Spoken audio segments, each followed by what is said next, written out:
Okay, we continue after a break in Shmuel Aleph, Perek Chaf Ches. We're about to start Pasuk Chaf. We're to catch everybody back up. Shul went with his officers to this person who practiced the old Yidoni practices. He was able to contact Shmuel, and Shmuel gives him very bad news. However, at the end he says that at the end of the day, you can still be with me back in Gan Eden. And the Gemara, the Bracha says that a person doesn't have Aveira and is embarrassed from it, his Aveiras are forgiven. And the proof is from over here. I'm not going to go over all the proofs again. But, so the question that we didn't resolve, that was still left to be resolved, is that what's the Gemara's proof that if a person is ashamed from his Aveiros, he gets mechila from it? Could be the reason he gets kapara is because he got killed in battle, and let the death be a kapara. So why is the Gemara deduced from the fact that he was ashamed to mention that he didn't mention the Urim v'Tumim because he was afraid that he was embarrassed to talk about, and he was ashamed of his aver by killing out Nov? How was that the proof? Maybe the fact he got killed in battle, that's the proof that he was forgiven. So the Musar Navim answers and says that for all Averas that a person does, the truth is death can be a kapara. Because death is in general a kapara for all Averas. But the fact that he killed Nov, so there you cannot say that his death is a kapara. Why? Because the Rambam says in Hilchos Tshuva that murderers do not have a chelek l'olam haba. So you have a chelek l'olam haba, and there, obviously that means that death is not a kapara for murder. So therefore, the Gemara has to say that he had to be forgiven over the fact that he was embarrassed over the fact that he had killed Nov, and that embarrassment that he suffered, that is part of a charata, of a regret over his sin that he had. And the Rambam as well in Hilchos Shuvah says that when do we say that a person who kills does not get a chelek l'olam haba? So if he dies without doing tshuva. But if he does tshuva from his wickedness, so and then he dies, then he's about tshuva and he gets olam haba, because there's nothing that stands in the way of tshuva. So in other words, although death can bring a kapara for certain things, but it cannot bring kapara alone for murder. But still in all, if a person does real tshuva on his murder, then the death can bring a kapara. And so that's the proof the Gemara has. The fact that it was murder, and murder, the death would not be a kapara. So how is it that Shmuel is able to say that he's going to be an olam haba with him? Must be only because he really did a proper tshuva. And what's that tshuva? Stems from the charata, the regret he had, which is based on the fact that he was embarrassed to mention the fact that he killed out the city of Nov, Ir HaKohanim. And that's why, in general, when we have a death penalty through a court, the whole point of the Jewish court is to encourage the murderer to do tshuva before he is killed. So at least that the death that's done through the court will bring a kapara to him. Okay, so that took care of that piece of unfinished business. And now we continue back inside. Now, the next, really, till the end of the Sefer Shmuel, it goes quite quickly because we really covered all the main ground, and now we just have to get through the details of this battle and Shaul's subsequent death. So we're on Perek Chaf Ches, Pasuk Chaf. So now this is after Shmuel speaks to Shaul through the medium of, focus exactly, it was through the medium, or it was just in general he spoke to him. Be that as it may, remember, nobody saw according to some, the lady who practiced this practice, she saw the vision of Shmuel, but didn't hear what Shmuel said. Nobody heard what Shmuel said to Shaul except for Shaul. So now you see in Pasuk Chaf, now that Shmuel's finished and he leaves him, Vayimaher Shaul vayipol malo kamaso arza.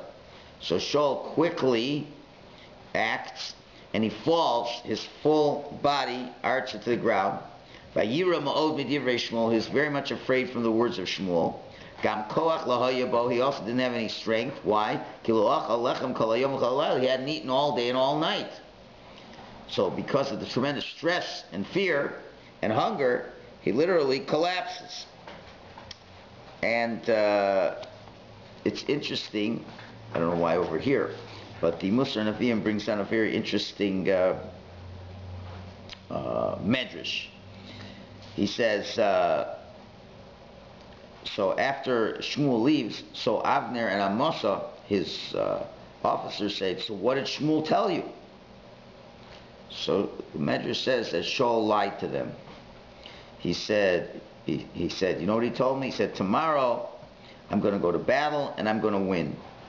And not only am I going to win, but my 3 sons will be appointed to be great officers. So he took his 3 sons and he went out to battle. That's what he said to them, which was not the truth. So Rish Lakish comments on that and said, at that time, Hashem called to the ministering angels and said, take a look at this person that I created. The normal way of the world is, if a person goes to a party, he doesn't bring his children to a party because he's afraid of Marasayan. You know, I'm afraid of the evil eye. You don't want to bring them. People are going to look at them and something can happen to them. People are usually very careful about their children. They say, Yotzil Muhammad, this guy's going to battle. He knows they're going to get killed. This is a nevuah. He takes his children with him, and he is rejoicing over the attribute of justice that is about to be hit upon him. In other words, Shaul was makabel. He accepted this judgment with simcha, and he didn't try to save his children. Remember, there could have been options. If he wanted to, he could have run away and gone into hiding. But he says, no, if the Ratzon Hashem is that we should die, then that we have to do that with simcha. And this is really, you could say this is, if you're looking in the Tanakh, I don't know. We'd have to think if this is not the first case where a person knows that he's going to die al Kiddush Hashem. Who else knows that they're going to die? This is the first time Mamish being told. All the other times they lost the police, never was a nevuah that they're going to lose in battle. So he's told he's going to lose in battle. So he said, well, maybe there's a way to avoid the din. I'll just run away, I'll hide. But he doesn't. And the Medrash goes out of its way to say that although people are usually protective of their children, but here, if you know that that's the midas hadin, so you don't fight the midas hadin. There's nothing else to do. You could just get to Olam Haba. That's it. So you go willingly to die al Kiddush Hashem, and that's what Shaul did. So there's probably maybe I could stand corrected, but it seems to be the first source where biblically where people are willing to go and die al Kiddush Hashem b'simcha, and that's what the Medrash shows out to say. It's b'simcha. So again, it is to Shaul's credit. Chafal. So he's exhausted from this. He falls to the ground. Vatava ha'isha el Shaul. The woman now comes to Shaul. Vater kiniva mahot. She sees she's very confounded. Vatomer love, and she says to him, Hine shama shivchascha b'kolecha. Your maidservant has heard your voice. Vasim nafshi b'chapi, and I took my life in my hands. Vashmas t'varach, and I heard your words. Asher dibarta Eloi, which you said to me, probably means rather through me, through my offices of being the Oven Yidoni, and you're able to communicate with Shmuel, and I was able to be able to hear that. Now, Metzudas David just explained, really the shot is fairly pashut. In other words, the Malbim says, I heard that, I was in danger, and I was afraid of the king, and still I brought a Navi. And the Metzudas David elaborates, gives the best shot in the pasuk. He says, just like somebody takes something in their hand, it's easy that it can fall. If you just open your hand, it falls. And that's the expression of Asim Nashi B'chapi. I put my life in my hands, so I was willing to, I put my life in danger because I went against the warning of the king, who said you shouldn't do any Ov Yidoni practice, and I was asked to do this, and I did this, and I didn't even know you were Shaul, but I took my life in my hands. I risked my life. So I guess she's saying, listen to me, because I've already proven my worth, that I already risked my life to help you. So listen to the words that I'm about to tell you. And I see that you're all confused and confounded. She wants to help him. So Pasuk Chaf Beis, Ve'ata, and now Shmano Gam Ata B'Kol Shivchasecha. Listen now also to the voice of your maidservant. Vasimu Fanecha Pas Lechem Ve'Chol, and will place before you bread, and you will eat. V'B'Chakah Kisecha Be'Ch, but actually you have the strength to go on the road. So she's a real Yiddish mama, and says you have no strength. How are you going to go back? How are you going to do whatever you have to do? She should eat. Chav Gimel. Vayamein, he refused. Vayomer lo ochal, I'm not going to eat. Vayifritzu bo avodav v'gam isha. So his servants and the woman wanted to persuade him. They kept pushing him, pressing him, encouraging him. Vayishma kol, and he listens to them. So they were able to persuade him to eat. Vayakam me'aretz, he got up from the ground. Vayeshev al amita, and he sat on a bed.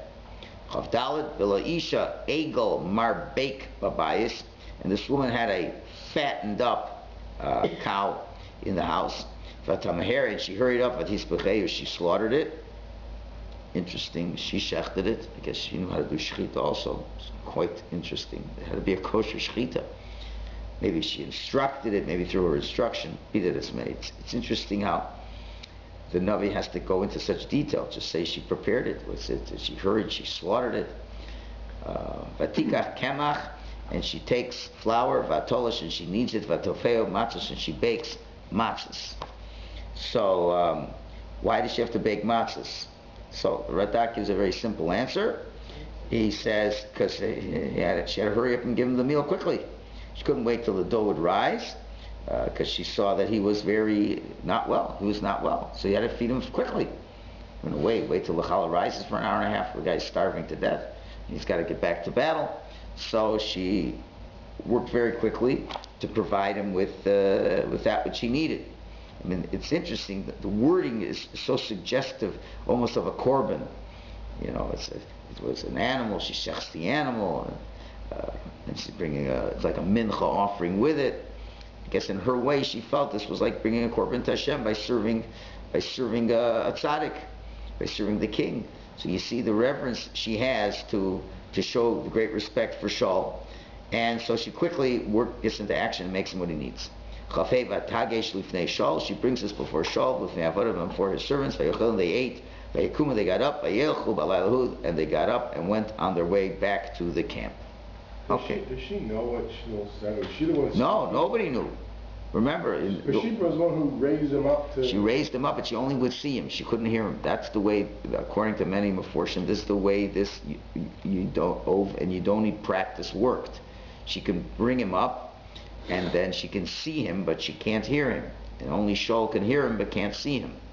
According to some pshatim, other pshatim say it was just purely Shmuel speaking directly to Shul, and she didn't know nothing about it. So, be that as may, nobody knew what Shmuel said to Shul, only Shul, and based on the Medrash, Shul is giving a positive report, as much as he should, because he can't dishearten the troops.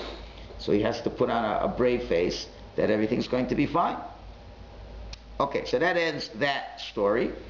Now we have 3 prakim to go.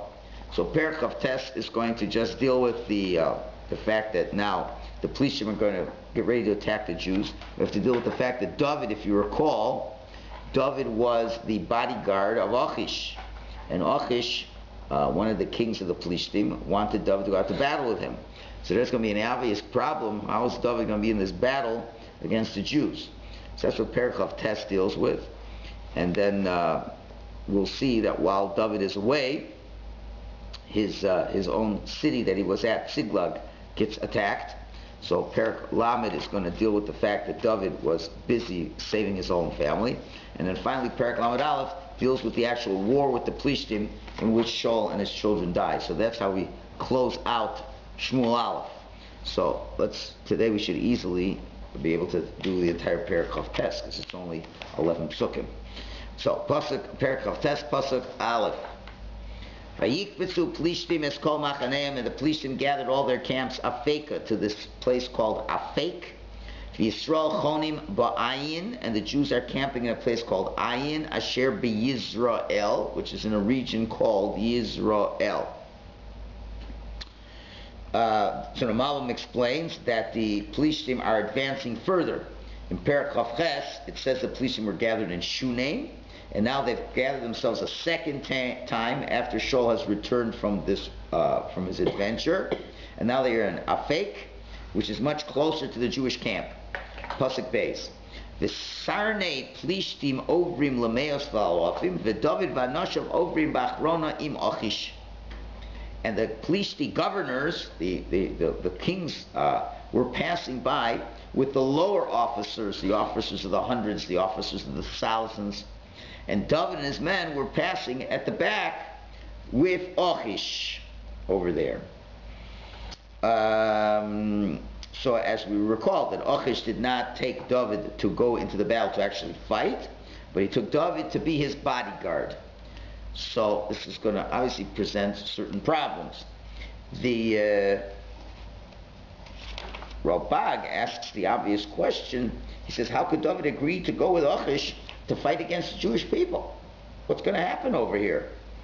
So he first says, well, David didn't have much of a choice because he does serve under Achish, and he keeps on saying, kept on lying to him and saying that, if you recall, he's been attacking the Jews and killing Jews, and he always bring back loot and booty from his endeavors, although really he was killing the enemies of the Jews, he was killing Amalekis, etc., etc.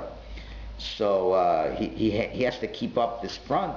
He can't not go, because if he's putting on this front that he's against the Jews, he has to go to battle with them.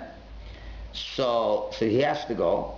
And then the Ralbag suggests that perhaps David will have a great opportunity to, go against the Plishtim in the middle of the battle. Either he can give bad advice, which won't be so directly obvious that he's going against them, or he can really turn on them right in the middle of the battle. So these are the possibilities that at least make it reasonable why David is going out into battle. However, the Plishtim are not that foolish. Pasuk Gimel. The Malbim makes very beautiful diukim precisely to describe the discussion, the give and take that's going on over here. Gimel. Vayomru Sorei Plishtim. The officers of the Plishtim speak up and say, Mo'i Ramela, what are these Jews doing over here? Vayomer Achish el Sorei Plishtim. And Achish responded to the Plishti officers. Hello, said David, Eved Shaul Melech Yisrael. This is David, the servant of Shaul, who's the king of Israel. Asher haya iti, who has been with me. Now the next few years are a little difficult. Zeh Yomim, this guy has been with me for days. O Zeh Shanim, or he's been with me for years. I haven't found anything bad about him. Miyom nafla yom hazeh. From the time he came to camp with me until now, I see him being a loyal guy. So what's your problems? So the Malbim notes that who is making the main complaint over here now? Who could have made complaints? Well, you see in the pasuk before that there were Sarnei Plishtim, there were the governors, like the kings, and then they were the kings over the officers.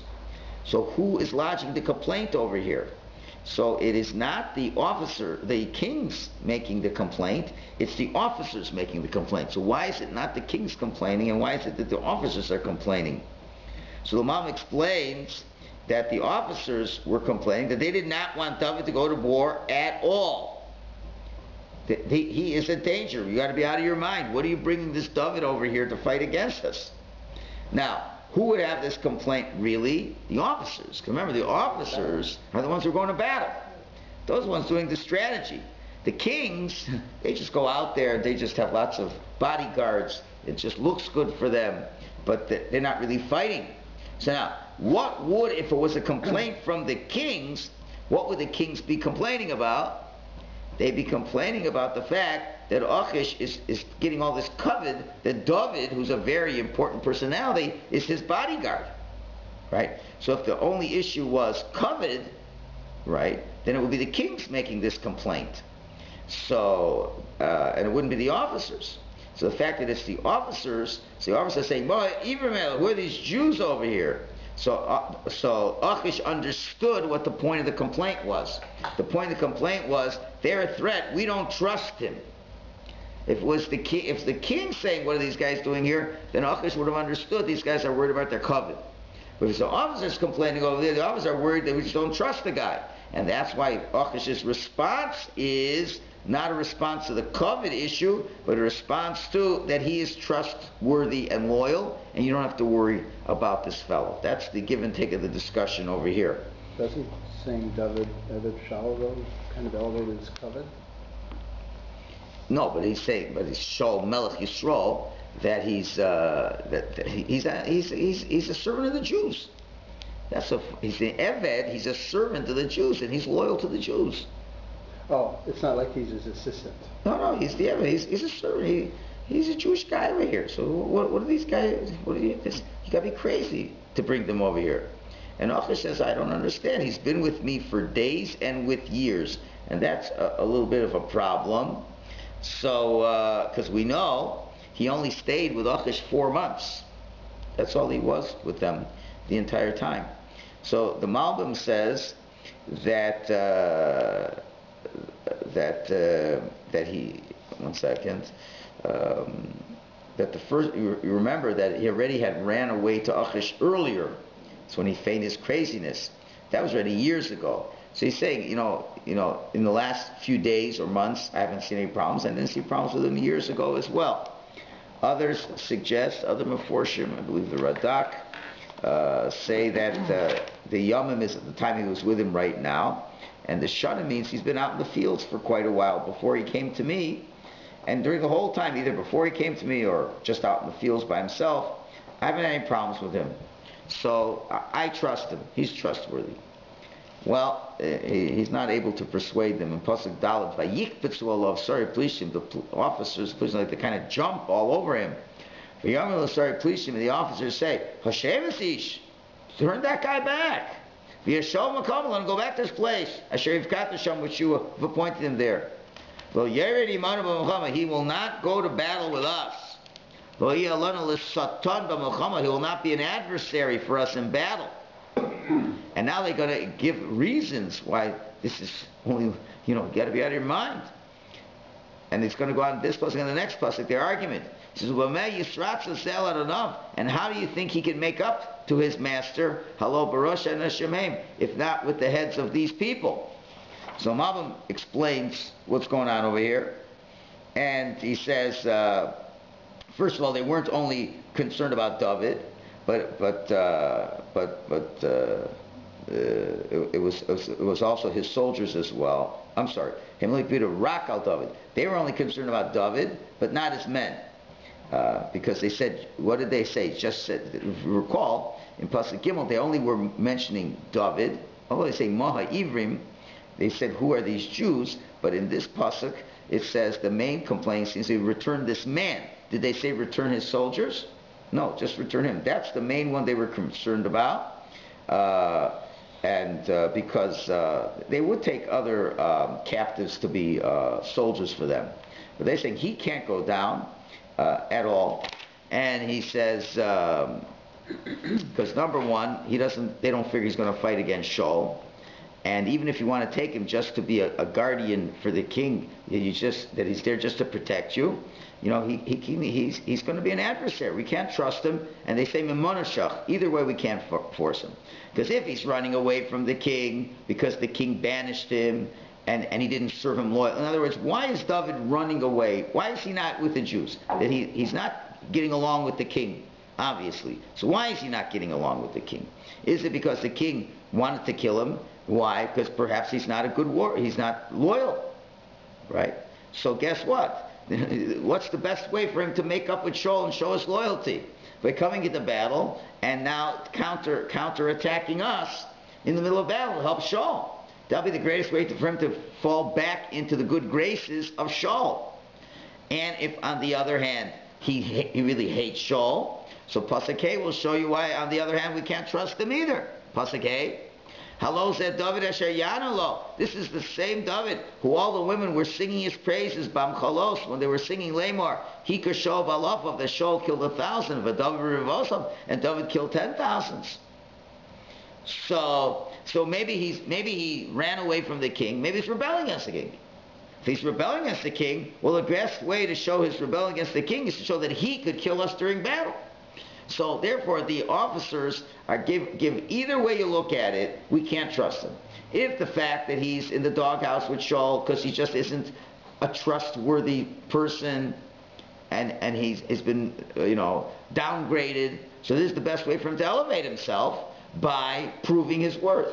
And if you want to say he totally is a rebel against the king and wants to topple the king, so the best way to do that is to show that he is the one who can defeat the Plishtim and not Shaul. And he'll defeat us in battle, and Shaul wouldn't be able to do it. So either way, no matter what you're saying, the fact that he is not in his home country, for whatever reason it is, either way, he cannot be trusted, and he will want to kill us. And therefore, we cannot trust him. So Achish does not win the day on this argument, and he now has to break the news to David that he cannot bring him to battle. And the Malbim will explain that he doesn't come out and say it directly, as strongly as the officers does, but he tries to lighten it down a little bit. Pasuk Vav. Vayikra Achish el David. Achish calls over David. Vayomer Lav, he says to him, Chai Hashem, I swear by Hashem. And to that the Radak mentions that because they all agree that even the police all agree. The question is, why is he swearing by Hashem? Swear by your idols. The answer is they all know that Hashem is the cause, is the root of all things, and is the God of all gods. And certainly he wants to make an oath to David, so he has to make an oath to David in what David believes in. So he says, I swear by Hashem's name, Ki yashar atah, that I believe that you're a straight guy, V'tov beinai seis chovecha, and your goings and comings is good in my eyes, and you should really come. Iti b'machane, you should come with me to the camp. Kilo matzasi b'chara miyom bo'acha elai ad yom hazeh. I didn't find anything bad by you from the day I met you. However, now look what he says now. Look how he changes. Uveinei hasranim lo tovato. But in the eyes of the governors, it's not good. You're not good. So he switched. It was the officers who made the complaint, and he now says it's the governors who are upset. So the Malbim explains that he didn't want to reveal the real truth. And he didn't want to say that they don't trust you, that you're not loyal, because that would have been a big insult to David. But rather he just said their main complaint is from the kings. And the kings are complaining because they're not getting it. They feel that I'm taking too much covet by making you to be my personal bodyguard. Right? So it's really, they're not distrustful of you about war, but they're just jealous. But I believe that you're fine. Everything you do is fine. But they're makbid. They're makbid. I'm happy to get this cover for you, and they're makbid that they don't want you to have that cover. However, and therefore he says in Pasuk Zayin, and just to prove that they're not that that's the thing. So you alone go in peace, and your soldiers can stay here. And don't do anything bad in the eyes of the governors of the Plishtim, right? So they don't want you to be here. So that's how he presents it, to not insult David. However, David is not foolish, and he understands exactly what's going on over here. He understands that they don't trust him, and certainly David understands it better than them, because he knows what he wants to do. So now he comes off, very hurt and very insulted. Pasuk Ches. Vayomer David al Achish. David says to Achish, Ki ma asisi? What have I done? What did you find from your servant from the day that I came before you until this day? Haven't I come and fought against the enemies of the king? Remember, all this time he was there for the 4 months, he kept saying how he's going to the end to the Jews and killing them and bringing back loot, etc., etc. So David understood that this wasn't a covet issue, a jealousy issue, but they don't trust him at all. They don't want to go to battle at all. And the truth is, David was very happy, because this now gets him out of this predicament. Because really, he probably didn't want to go to battle. And if he does, it's going to be a very tricky situation for him. So now he's really out of this. But here's the problem. They're willing to they want David to leave, but they want his men to stay. It's going to make it more difficult for the men to stay without any guidance from David. So he has to now try to get away to get the men out of here as well. So you're telling me it's a covenant issue. So David could have said, okay, it's a covenant issue, I'm going to leave. But that's not good. He doesn't want to leave his men without him. So therefore, he says, no, it's not a covenant issue. I know it is. You guys don't trust me. You don't trust my men.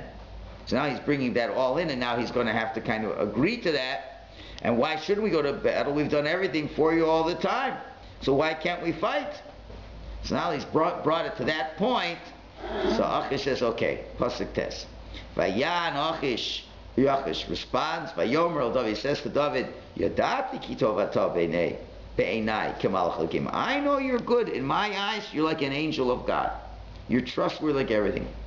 Now he says the truth. Now look again. Plishtim amru lo yali manav midbar. But the officers of the Plishtim said that you can't come with us. You can't go to battle with us. So now he admits that the problem is from the officers and not because of the governors, and they don't want you to go to battle at all. And now if to do that, in order not to embarrass David, what's going to happen is they all have to leave. If David goes by himself, it's kind of singling out David that, we don't trust him. But if you're going to send them to lower the shame to David in particular, now he's going to have to let them all leave at the same time. So that's what he's saying. What can I do? They don't agree. I think you're trustworthy, but they don't agree. So now what should we do? Pasuk Yud.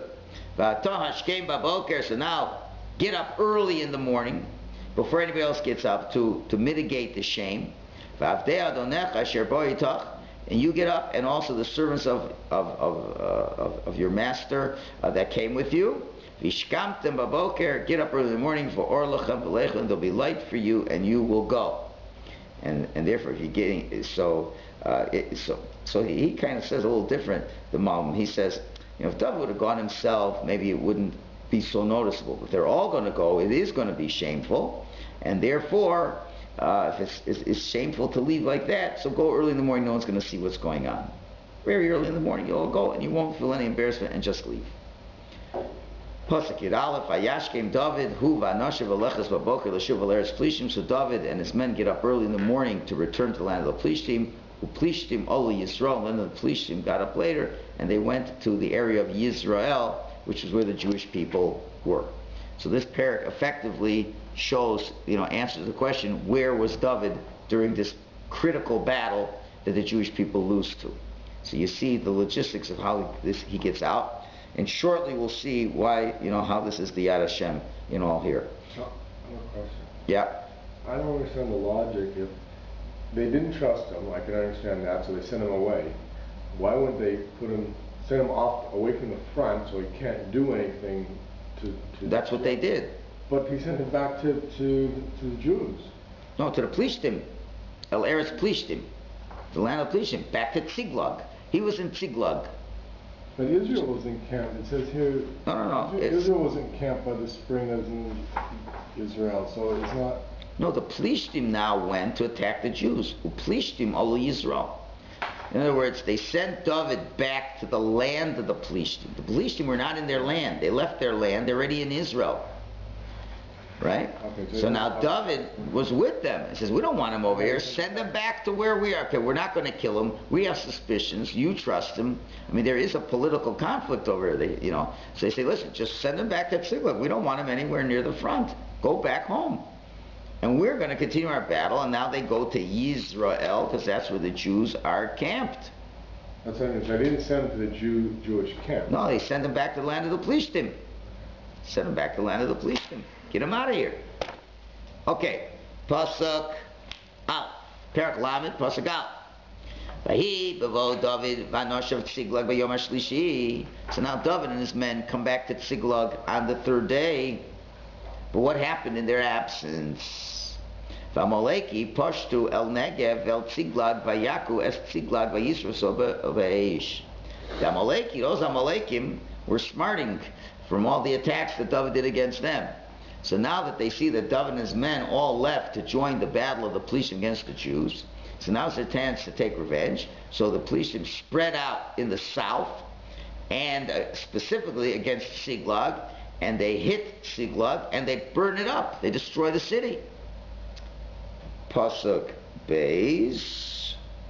Okay. Vayishbu es hanoshim asher ba bikoton v'agadol v'hamesu ish v'inhagu v'yelchu darkam. And they captured the wives from the women, from the young to the old. They didn't kill anybody, and they led them away and went on their way. And they took them as captives. Pasuk Gimel. Now, interesting. Here's where the Malbim points out over here. He says this was mamish hashkochas Hashem over here. This was divine supervision over here, because now what's happening? David has to now be busy trying to save his family. And what is he not able to do? He's not able to help the Jewish people. In other words, the Jews are going to get a terrible blow over here.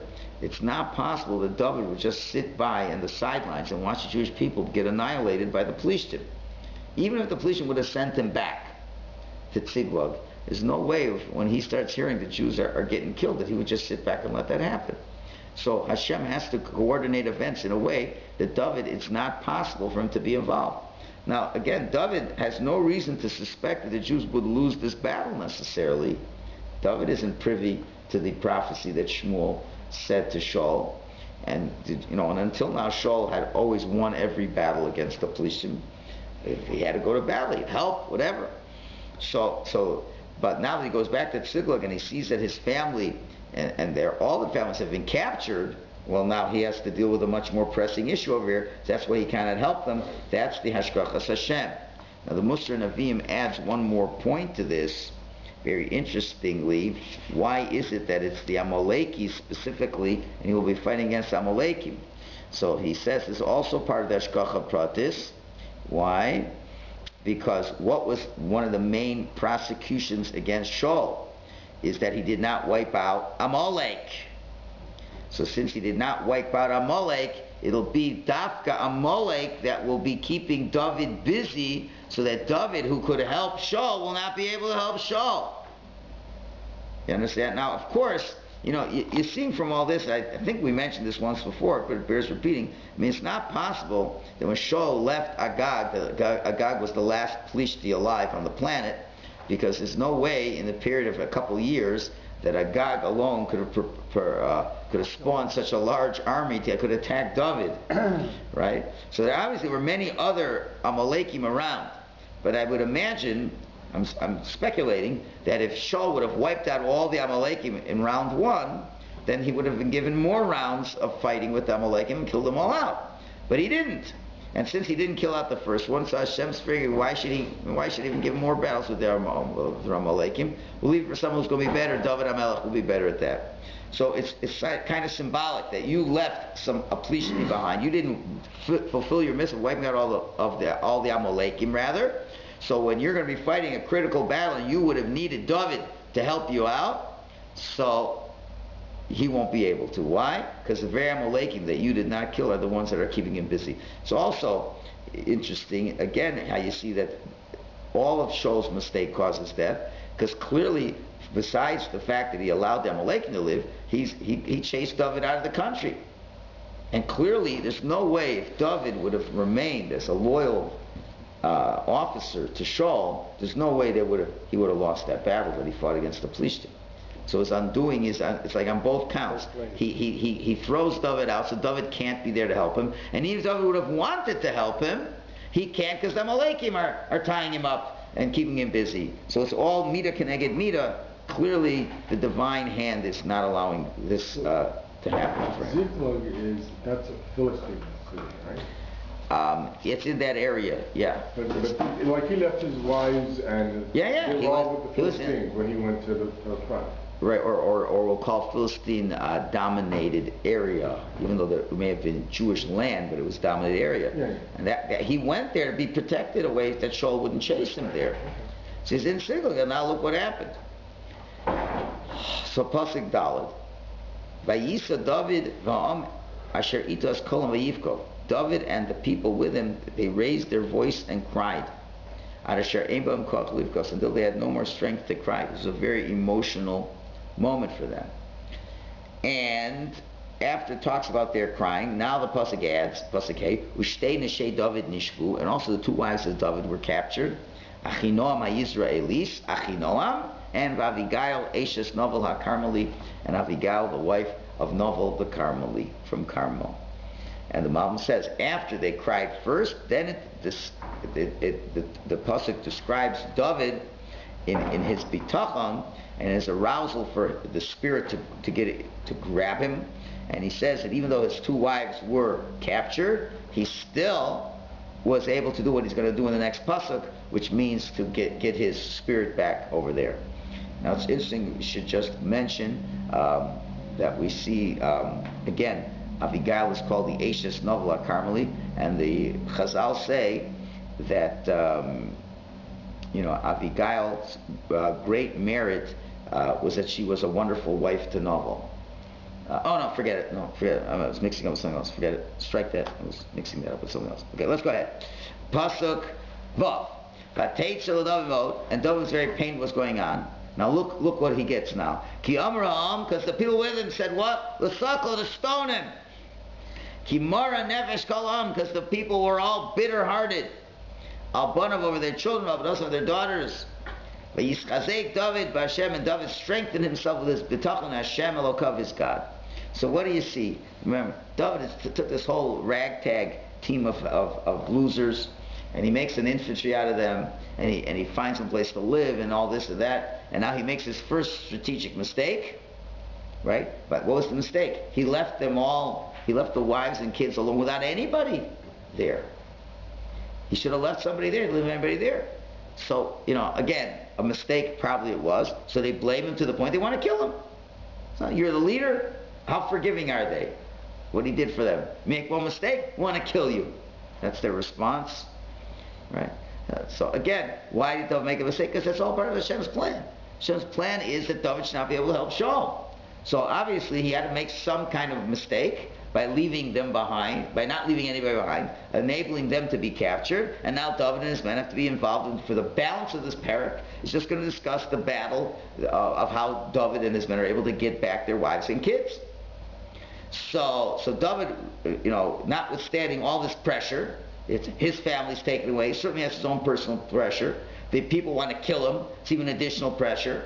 But he's chazek David. But he strengthens himself. He says, now we have to go out to battle, and we'll see how he does this tomorrow, Mir Tzashem.